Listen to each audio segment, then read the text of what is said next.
সালাম আলাইকুম। আজকে একটা বিশেষ বিষয় নিয়ে আপনাদের সাথে শেয়ার করতে চাই। সেটা হচ্ছে অতিরিক্ত খাবার দিলে মাছকে বা আ অতি উৎসাহিত হয়ে যদি আপনি অতি উৎসাহী হয়ে যদি মাছকে বেশি খাবার দেন আমার মতো, তাহলে কি, কি ভুল করবেন বা কি, কি সর্বনাশ হবে আপনার। তো একটা রিকোয়েস্ট থাকবে স্কিপ না করে পুরো ভিডিওটা দেখার জন্য।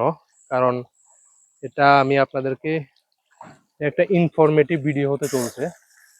আমি যেটা করেছি, যে ভুলটা আমি করছি, মাছ তো লাফ ঝাঁপ মেরে খাবার খায় এবং তেলাপিয়া মাছ অনেক খাবার খেতে পছন্দ করে এবং কি এদের যদি পেট ভর্তিও হয়ে যায় এরা বলতে পারে না। এরা কি করে, খাবারটাকে পায়খানা আকারে বের করে দিয়ে আবার খাবার খাওয়া শুরু করে, অর্থাৎ খাবারটাকে ঠিকমতো হজম না করে, এদের পাকস্থলীতে ঠিকমতো শোষণ না করে আবার খাবার খাওয়া শুরু করে দেয়।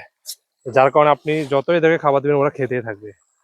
আমি যেটা হলো এখন আমার পুকুরে মাছের গড় ওজন আছে 50 গ্রাম।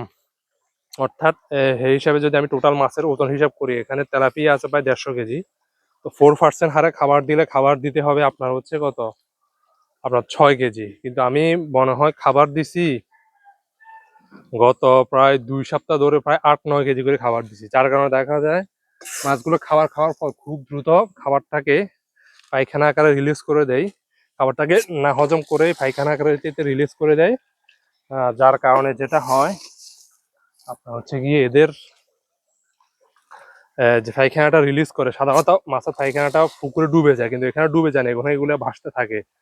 যেহেতু এই খাবারটা সে ভালো করে হজম করে না, ডাইজেস্ট হয় না, এই কারণে এর মলটা লম্বা আকৃতিতে পুকুরের উপর ভাসতে থাকে। তো এতে বোঝা যায় যে এরা খাবার ঠিক মতো হজম করতেছে না। আর দ্বিতীয়ত, হাই প্রোটিন খাবার যেটা, এটা একদম অতিরিক্ত দেওয়া যাবে না।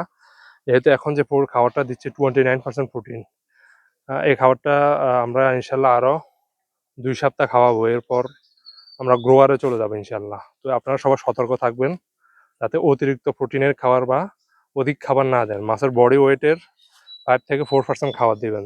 ধন্যবাদ।